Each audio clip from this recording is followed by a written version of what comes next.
may be hard for anyone under 50 to believe that as recently as 1960, a black man could not sit at the same lunch counter that I could sit at and order a coffee or a meal. That used to be the rule, but it wasn't changed until North Carolina A&T students Joseph McNeil, Franklin McCain, Ezell Blair Jr., and David Richmond used the rights early North Carolinians demanded and got this corrected. The four students sat at Woolworth's Greensboro counter on February 1, 1960, and asked to be served the most simple thing possible. They were refused. They returned the next day, and the next, and the next. Along the way, the students were heckled. The Klan showed up to oppose the students. Counter-protests were organized. But some people's better nature also showed up. Finally, on July 25th, 1960, almost 6 months later, the store manager relented and allowed black people to sit at the counter and order a meal.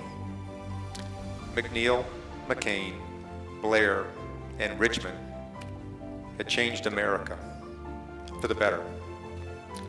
Tonight we honor Joseph McNeil, who changed our nation and moved us closer to our goal we all pledged at the start of tonight's meeting, with liberty and justice for all. Joseph McNeil went on to have a multiple medal-winning military service in the United States Air Force as a Vietnam pilot, and he ultimately reached the rank of Major General.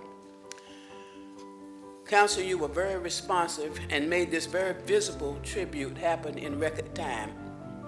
I want to thank you for the cooperative spirit in which you responded to this community request and for the serious but fair negotiations that ensued.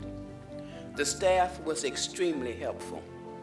We hope you will further vote to have the North Carolina Department of Transportation approve the continuation of the naming south to the end of 3rd Street at Burnett Boulevard.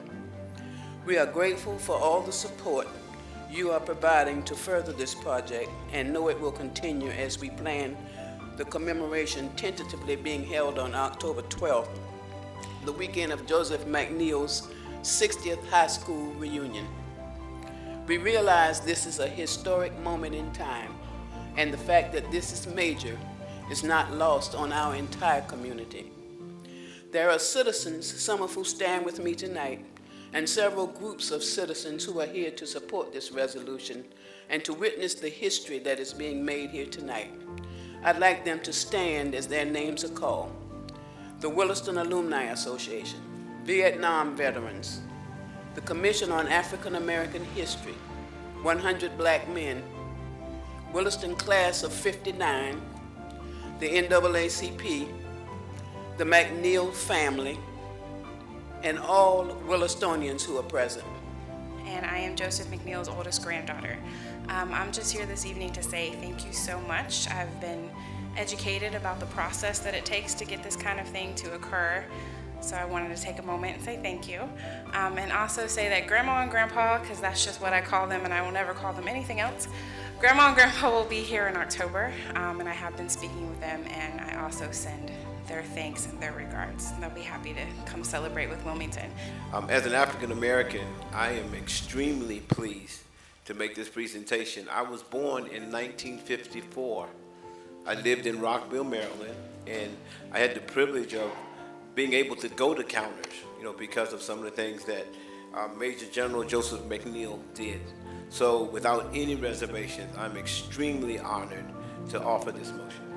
This is a truly historic moment for this community, for this gentleman that was raised here in Wilmington, a great Wilmingtonian and a great American. And it is a tremendous honor to name this street in honor of General Joseph McNeil. All in favor of that motion, please indicate by saying aye. Aye. Any opposed? Item passes unanimously. Congratulations.